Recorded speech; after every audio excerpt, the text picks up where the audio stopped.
On the line with us, Horace Cooper, attorney, senior fellow with the National Center for Public Policy Research, nationalcenter.org, the website for that conservative think tank. Horace, welcome back. Thanks for having the program today. My pleasure.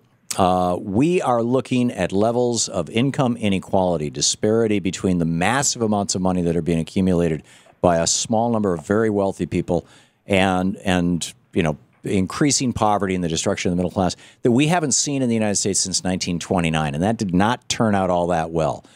So what's your solution to that? Well, I'm not concerned at all, actually, about the disparity. I'm concerned more about access to opportunity and income growth that could affect people broadly. But that disparity diminishes that access. No, that's not true. I wouldn't care if we were a nation with hundreds of trillionaires as long as what we saw were middle-class people and working-class people seeing that they had growth opportunities.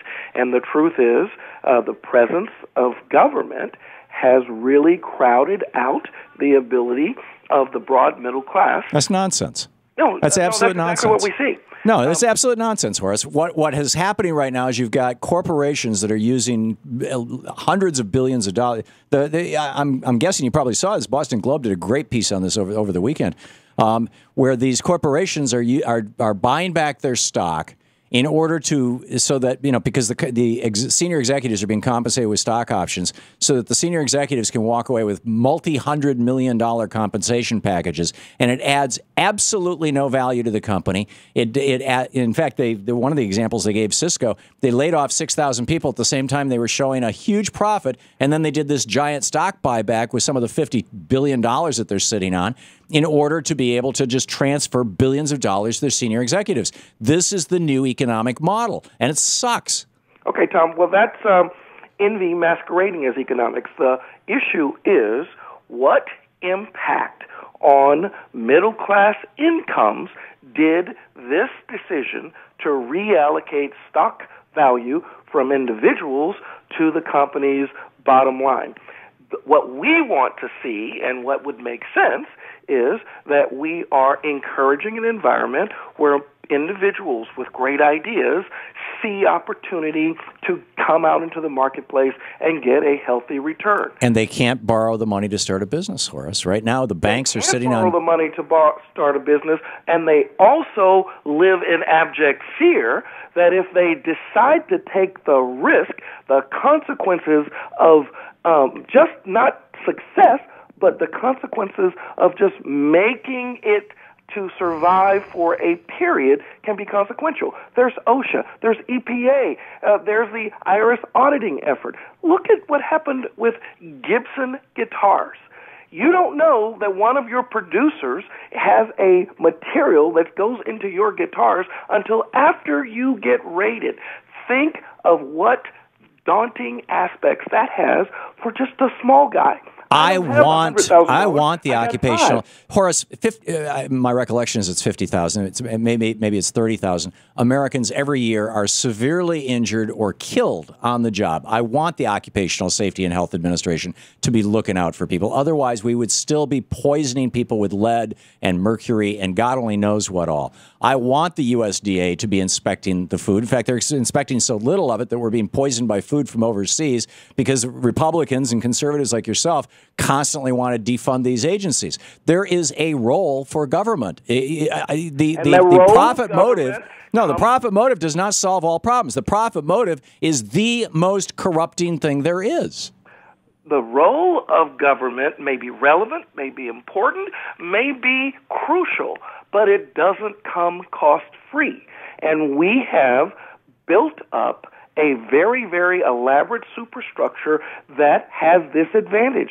If you already have billions, it is easier to manipulate this government structure process to get more billions. What isn't easy to do is if you don't have billions, if you don't have millions.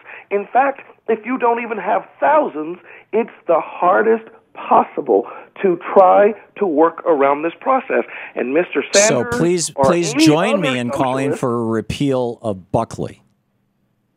Pardon me? Yeah, now we're going to the political process. No. Buckley v. Vallejo was a Supreme Court decision, and what it said was that you may buy a politician. Yeah, exactly. The rules of the game of economics. You can't talk about economics without talking about politics, Horace. You know this, because the rules of the game of economics are defined politically. Economies don't happen in a vacuum, other than just the very smallest. You wash my car, I'll mow your lawn. I mean, that's about as close as you can get to a free market. But there is no such thing as a free market. Marketplaces are created by governments. They provide the money. They provide the rules. They provide the courts for enforcing those rules. And increasingly, since the Buckley case in 1976, what we have said is that very wealthy people and very wealthy corporations can buy politicians who will then do things like extending copyright forever for the mouse, right, for Disney. It wasn't forever, but, absurdly. You and I agree that that's a bad policy choice. So let's repeal. The point I continue to make is this is envy masquerading as economics. No, this is not envy. This looking at the American middle class being destroyed is not envy. It's a simple statement of fact. Oh, yes, it is. Yes, it is. I can be concerned about the American middle class without being envious, but what I hear from you is all I want to see is these other people get their comeuppance. Horace, I never said that, and your attempts to psychoanalyze me or figure out my emotional motivations are diminishing your argument. Make an argument based on the facts, not on your assumptions about what I may or may not be envious about.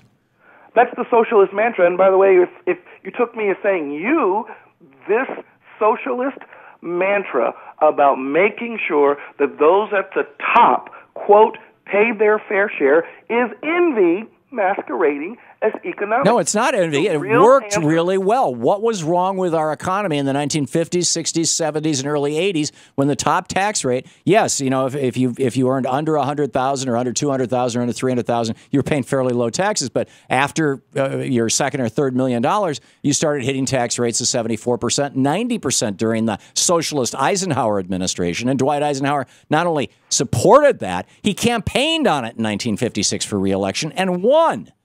In the 1950s, we were a much more labor-intensive community. That's because our jobs were still here. There is absolutely no way that you're going to make the modern digital economy one that is labor-intensive. Sure you can. China just did it. No, China isn't. Germany is doing it. The exact opposite. Germany is absolutely doing it, and they're both. And Japan is doing it, and Taiwan is doing it, and South Korea. South Korea, in 1956, the average annual income of a South Korean was $535, and their major export was human hair. And Xi came in and said, "No, we're going to build a modern industrial economy, and we're going to do it. We're going to do it exclusively through protectionism." And that's what they did, and they continue to this day. All of these economies protect their domestic manufacturing. We didn't because we listened to conservatives like you. Every single one of the countries that you outlined has had its biggest growth in the non-labor-intensive areas. Even if you want to tell me about the great things that they were able to do with protectionism that satisfied their political needs, what you can also see, and what the overwhelming majority of economists who look at this say, is that the real world global growth is in the non-labor-intensive areas, except for those emerging economies. Well, if you're looking at those numbers, what you're looking at is the fire economy, and that's basically banksters. You're talking about all the banking activity that's going on, and yes, that overshadows pretty much everything else, and it shouldn't. Banking needs to go back to being a boring profession. Can we agree at least on that, Horace?